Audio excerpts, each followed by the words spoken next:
Senang saudara bisa kembali di dalam percakapan kita sehubungan dengan eh, leadership emergence theory yang dikemukakan oleh Robert Clinton, yaitu cara bagaimana Allah mendidik dan mempersiapkan pemimpin-pemimpin rohani. Di dalam ceramah ini kita akan berbicara mengenai fase 2, yaitu pengembangan hidup dalam. Nah, saudara ingat bagaimana kita mengatakan ada 6 fase di dalam proses ini. Dalam fase pertama, Allah membangun fondasi secara berdaulat. Dan kita sudah menyinggung sedikit mengenai itu di dalam ceramah pertama. Kita tidak akan mendalami itu. Tapi kita mau sekarang melihat dalam fase 2. Di sini seorang calon pemimpin atau seorang pemimpin yang potensial mulai mengenal bahwa Allah sedang bekerja di dalam hidupnya. Dan Allah sedang mempersiapkan dia. Di dalam fase yang kedua ini, Allah menggunakan 4 hal atau 4 cara untuk memproses, atau Clinton memakai istilah proses. Ia menggunakan 4 proses untuk mengembangkan kehidupan seorang calon pemimpin. Nah, pada saat fase 2 ini yang penting adalah kehidupan dalam. Pasti yang proses 4 memang bicara mengenai tugas pelayanan, dan dia masih pasti akan ada pelayanan. Tapi yang penting pada fase ini adalah apakah dia punya hal-hal dasar, karakter dasar itu telah terbentuk baik atau belum, dan Allah menggunakan itu. Untuk itu Allah menggunakan 4 proses. Pertama, yang Clinton sebut sebagai ujian integritas, kemudian ujian ketaatan, ketiga ujian firman, dan yang keempat sebenarnya bukan ujian, tetapi Allah memberikan kepada dia mungkin di tengah atau mungkin di akhir dari fase 2 ini, satu tugas pelayanan di mana dia bisa mulai bekerja untuk mempersiapkan diri. Jadi mari kita melihat satu persatu. Yang pertama di dalam proses ini adalah yang Clinton sebut sebagai ujian integritas. Nah, sebelum kita melihat apa itu ujian integritas, mari kita lihat definisi dari integritas, kata integritas yang diberikan oleh Clinton sendiri. Ia mengatakan bahwa integritas berarti berpegang kepada satu standar moral, yaitu yang ada di dalam, yang terwujud dalam bentuk kejujuran, ketulusan, dan tidak bersifat munafik. Jadi di sini kita melihat beberapa unsur. Pertama, ada sesuatu standar yang di dalam.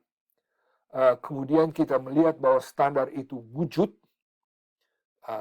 jujur, tulus, dan tidak munafik.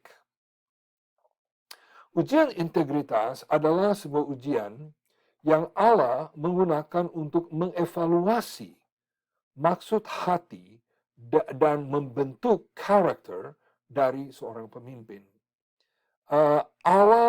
Bagi Allah, apa yang ada di dalam hati itu jauh lebih penting daripada keterampilan. Nah, memang keterampilan dan skill itu memang penting, dan memang dalam fase 3 kita akan melihat lebih lanjut mengenai bagaimana Allah mau mengembangkan keterampilan. Tetapi sebelum Allah mengembangkan keterampilan, dia mau supaya apa yang ada di dalam sudah betul. Sebagaimana firman Tuhan mengatakan, dari kelimpahan hati, apa yang ada di dalam, mulut berbicara. Firman Tuhan begitu penuh dengan apalagi Yesus banyak sekali berbicara mengenai pentingnya hati seseorang. Apa itu hati? Hati itu adalah bagian inti dari seorang manusia. Hati itu adalah bagian di mana keputusan diambil, bagian di mana prinsip-prinsip, dan Allah sangat mementingkan bahwa di dalam hati itu sudah betul sebelum dia bisa mengembangkan orang itu lebih lanjut. Dan itu ujian integritas terdiri dari biasanya 3 bahagian, biasanya 3 langkah. Ya. Ada tantangan untuk mengikuti integritas hati. Maksudnya ada sesuatu yang terjadi, ada sesuatu peristiwa dalam kehidupan orang itu, di mana integritasnya akan teruji. Lalu kedua, calon pemimpin itu akan menanggapi.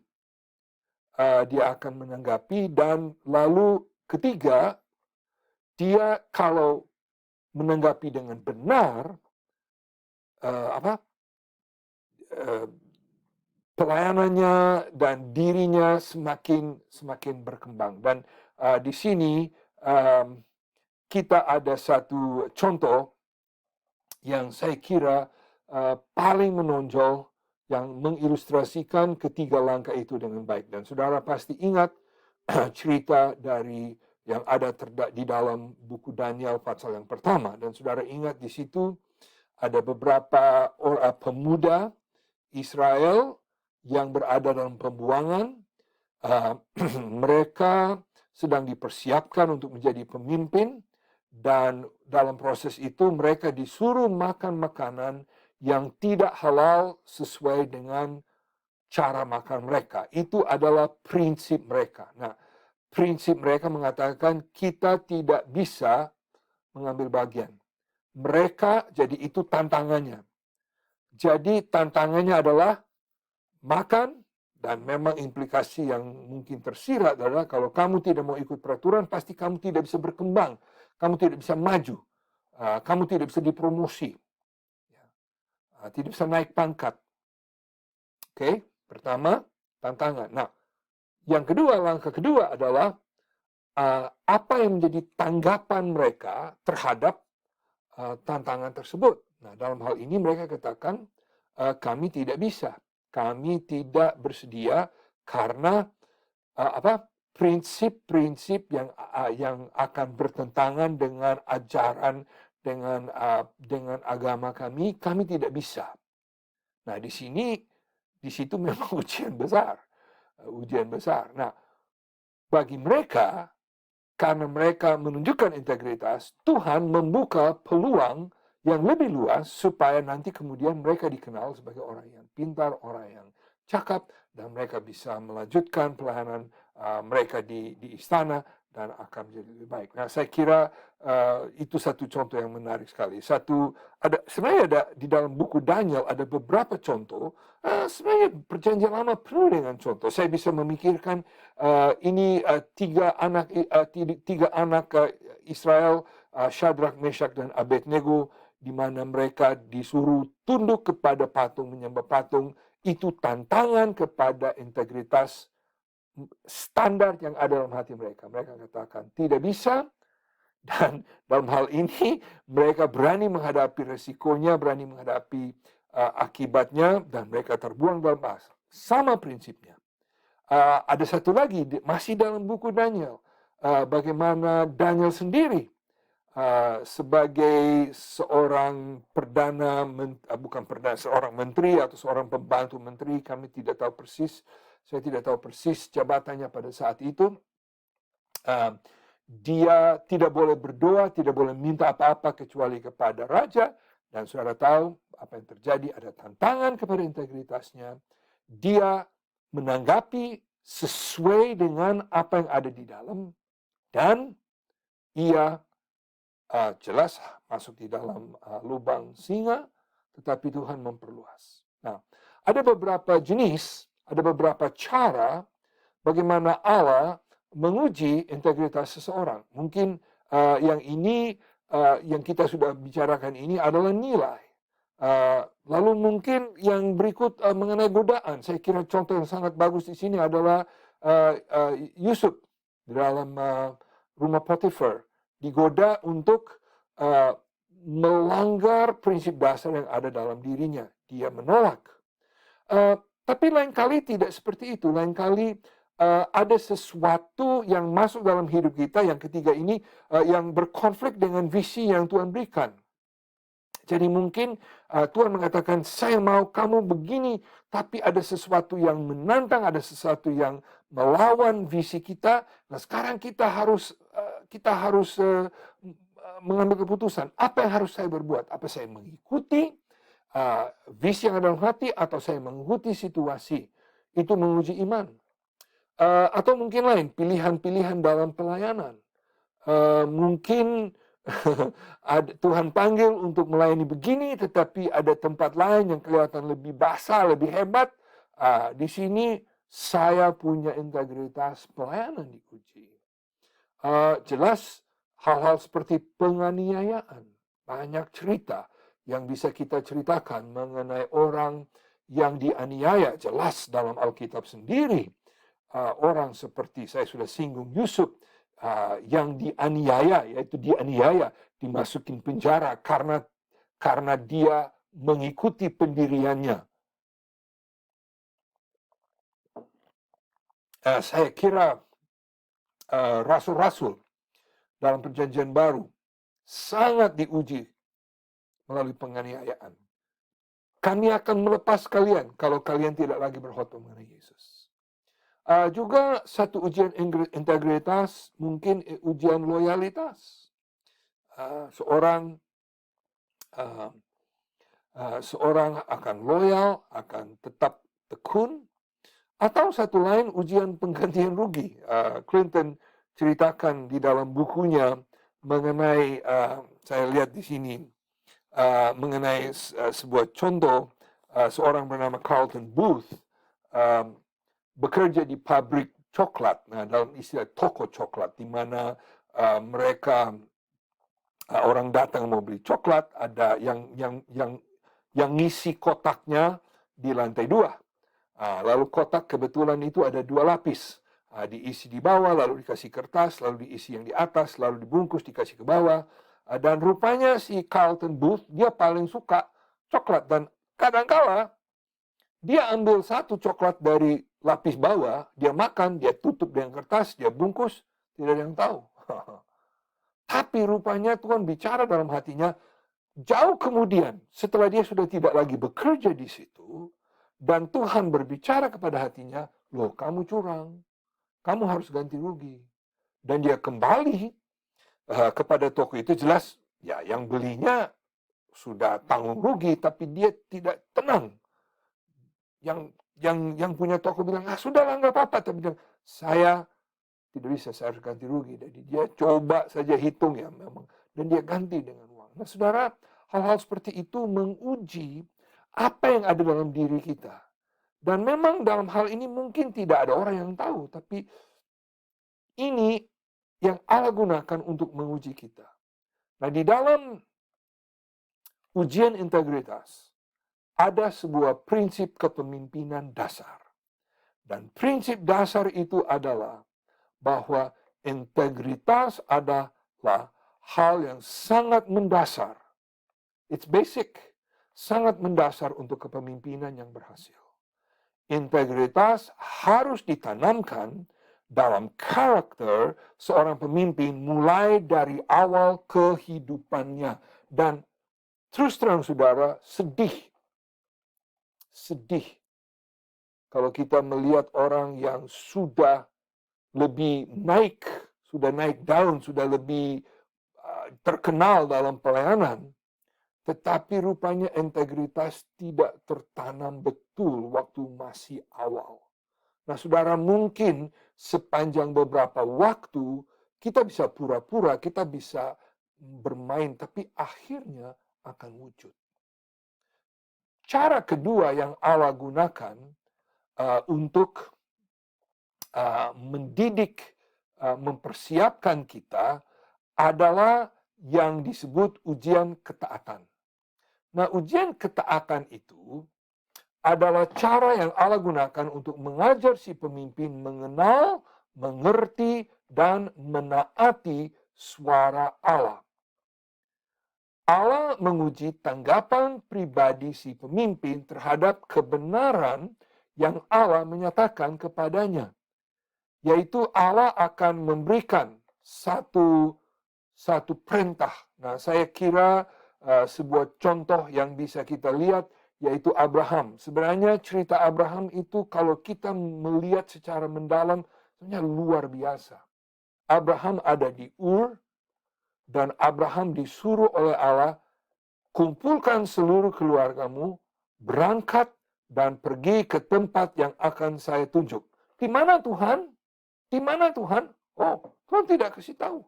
Tuhan tidak beritahu kemana. Tuhan hanya katakan, lakukan apa yang saya minta.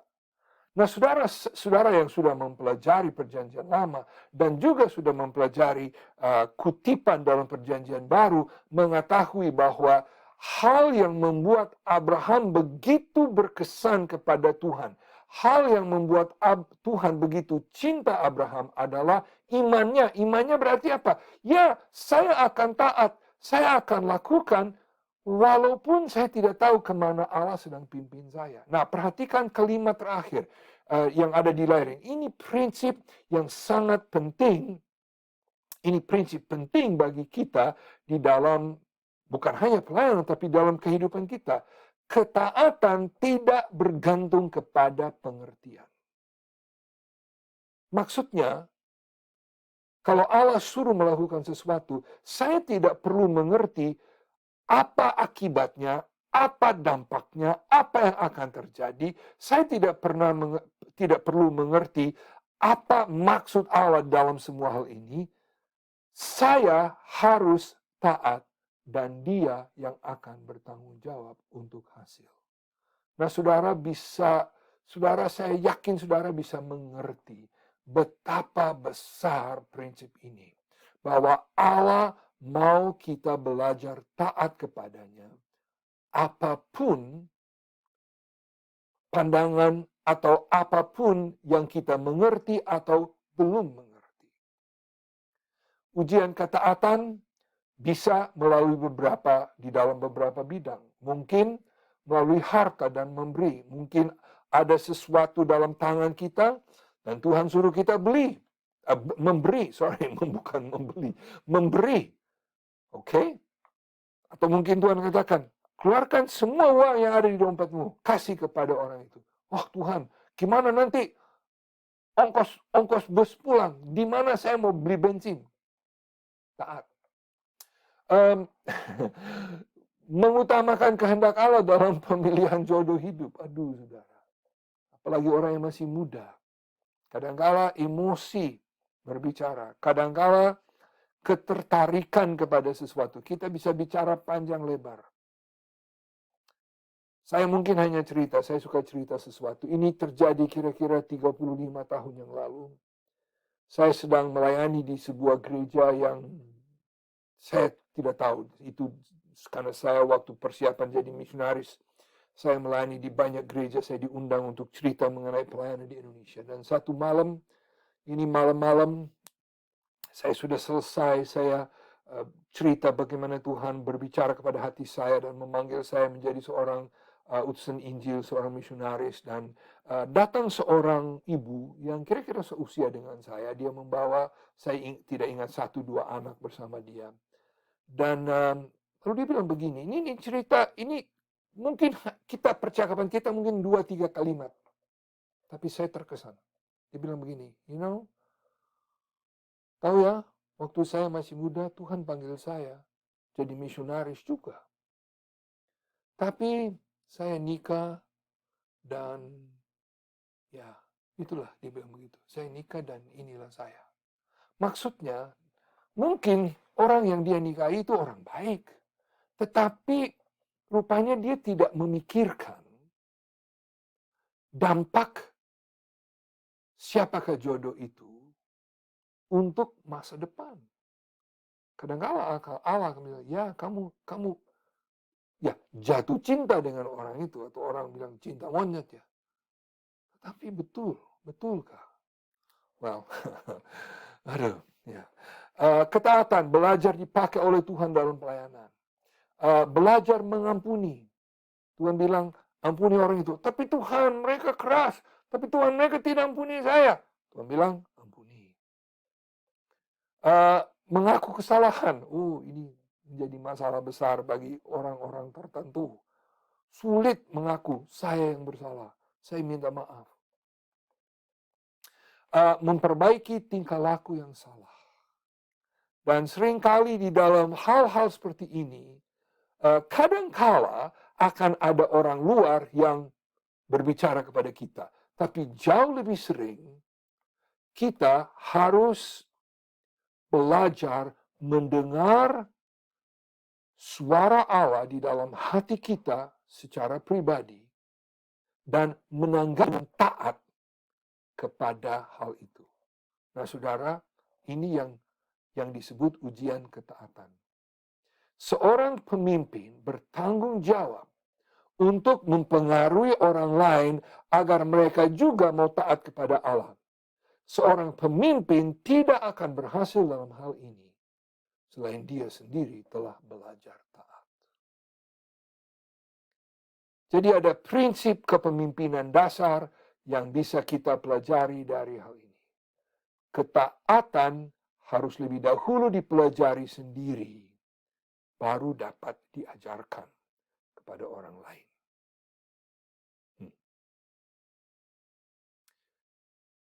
Cara ketiga yang Allah mempersiapkan dan membentuk hidup dalam seseorang adalah melalui apa yang disebut ujian firman. Nah, ujian firman dan ujian ketaatan sebenarnya tiga-tiga ini tumpang tindih, ada sangkut paut satu dengan yang lain. Tetapi ujian firman ini lebih banyak berbicara mengenai kesanggupan mendengar dari Allah. Kesanggupan mendengar dari Allah adalah hal yang menghasilkan otoritas rohani yang menjadi dasar pengaruh seorang pemimpin rohani.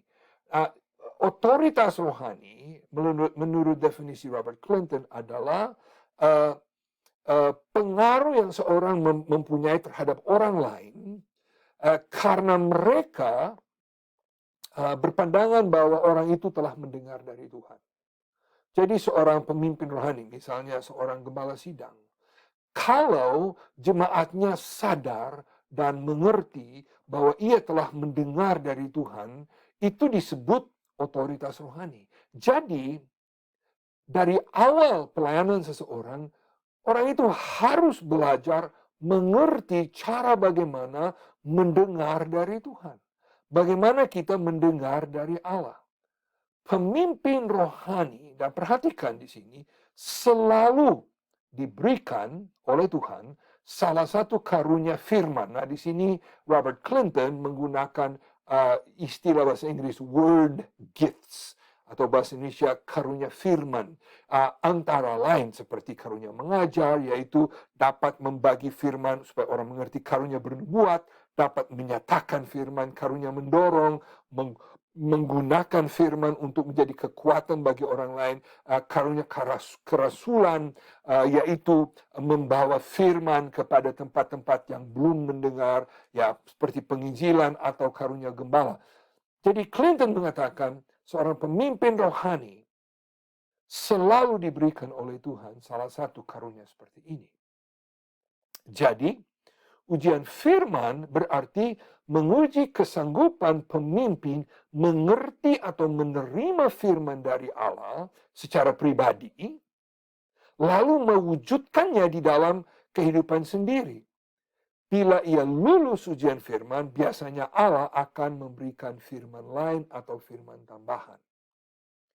Jadi prosesnya begini, dapatkah saya mendengar dari Tuhan? Bagaimana saya mendengar dari Tuhan? Nah, saudara mungkin ikut kuliah di sekolah tinggi teologi, mungkin saudara ikut pelajaran di gereja, tetapi akhirnya semua kita harus, mungkin saudara banyak orang Kristen memperoleh firman Allah melalui pelayanan mimbar gembala. Maksudnya mereka bersandar, boleh dikatakan sepenuhnya kepada gembala untuk menyatakan firman Allah kepada mereka. Nah, saudara, untuk menjadi pemimpin rohani, hal seperti itu tidak bisa. Seorang pemimpin rohani harus bisa mengetahui, harus bisa mempunyai kesanggupan untuk menangkap dari Tuhan sendiri firman itu. Nah, Allah akan menggunakan ujian firman itu untuk berbagai macam hal, dan di sini kami sekedar mendaftarkan, memberi keyakinan Allah berbicara kepada orang itu, kepada saudara melalui firman untuk meyakinkan, untuk menunjukkan arah, untuk menguatkan visi, untuk menguatkan iman, untuk memberi kekuatan dari Allah untuk menjelaskan tujuan hidup dan lain sebagainya. Nah, saudara, ujian firman itu sangat penting. Sekali lagi saya ulangi, ujian firman berarti apa? Saya mengetahui cara bagaimana untuk mendengar dari Tuhan dan mewujudkan di dalam hidup saya. Nah, jelas ada hubungan dengan ketaatan yang nomor 2 tadi, bagaimana saya mendengar. Tapi di sini yang ditekankan adalah saya mendengar. Nah, bagaimana kita melakukan ini? Well, saya kira berbagai cara, dan saya tidak akan mendalami. Jelas dari Alkitab sendiri, ya, dari isi firman Tuhan, dari doa di mana kita dengar dari Tuhan, dan kadang-kala dari orang lain yang memberikan masukan dalam hidup kita. Ini 3 ujian ini sangat penting. Jadi prinsip dasar untuk kepemimpinan, prinsip dasar kepemimpinan adalah ini. Karunia untuk mengungkapkan kebenaran Allah hampir selalu berfungsi di dalam seorang pemimpin. Karunia ini dilatih melalui ujian firman.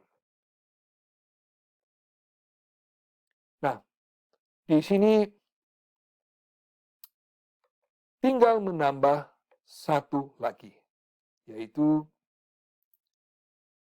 Allah, tugas pelayanan. Saya sudah singgung tadi, Allah memberikan kepada seorang di dalam fase 2 sebuah tugas pelayanan.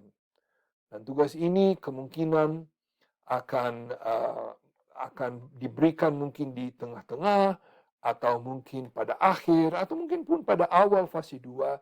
Dan ini menjadi dasar untuk pelayanannya pada kemudian dari fase 3. Nanti kita akan membahas fase 3 di dalam ceramah berikutnya.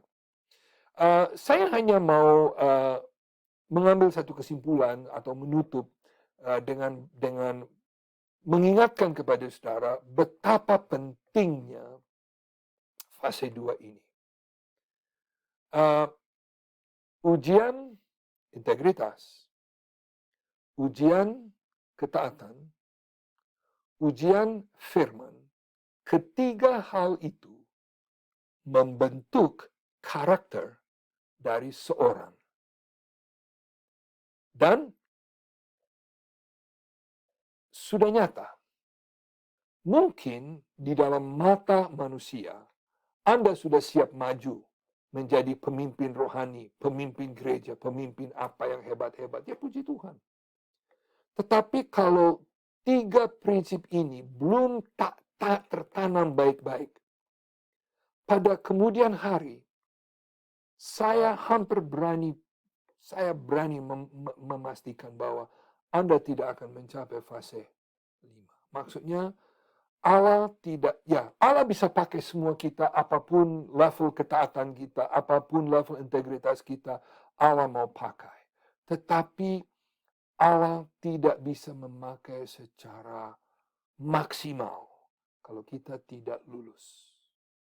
Jadi saya mendorong saudara, ini mungkin lebih sifat pribadi. Kalau Allah sedang menjalankan ujian integritas, atau ujian ketaatan, atau Allah sedang berusaha mengajar saudara mendengar dari Tuhan, tunduklah kepada ujian itu. Biar Allah mengerjakan. Taat. Nanti, ini adalah dasar dari kepemimpinan yang pasti berhasil. Tuhan berkati.